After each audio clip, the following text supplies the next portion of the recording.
Going to turn now to the race for the White House, and we are less than a week and a half away from Election Day, but 15 million votes have already been cast. This weekend, former President Donald Trump scheduled a rally at Madison Square Garden. Meanwhile, Vice President Kamala Harris is getting star-studded help on the campaign trail. ABC's Christiane Cordero with the latest.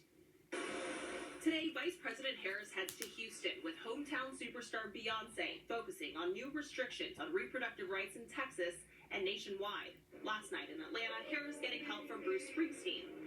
In a land of hope and dream. And for the first time, campaigning with former President Obama. Obama blasted Trump for bragging about having a good economy. Well, it was good because it was my economy. Harris's overriding message in the home stretch that Trump is a threat to democracy. Donald Trump has become more confused, more unstable, and more angry. Trump also in Texas today, appearing on Joe Rogan's podcast for the first time, the most listened to podcast, reaching millions in a critical voter bloc, young men. Last night in Arizona, Trump escalated his anti-migrant rhetoric. We're a dumping ground. We're like a garbage can for the world. That's what's happened. That's what's happened to... And overnight, another headline. Former model Stacey Williams telling CNN about alleged sexual misconduct by Trump in the early 90s. Williams telling CNN she was allegedly introduced to Trump by Jeffrey Epstein, claiming the now Republican nominee groped her at a meeting.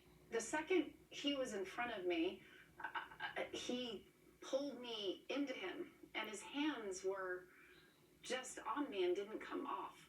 Williams, a Democrat who supports Kamala Harris, telling CNN she came forward after speaking about the incident in a documentary 2 years ago. That documentary is now being released. The Trump campaign responding in a statement saying the claims 2 weeks before the election are unequivocally false.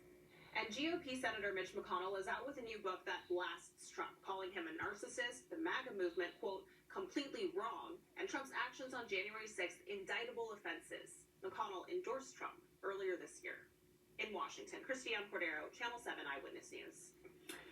Meanwhile, early voting begins tomorrow, both in New York and New Jersey. It has already started in Connecticut. All 3 states will offer early voting until November 3rd. Tomorrow is also the last day to register to vote in New York. And we invite you to watch our Eyewitness News election guide. It's this Sunday. We're breaking down all of the big local races and looking at where the presidential candidates stand on important issues.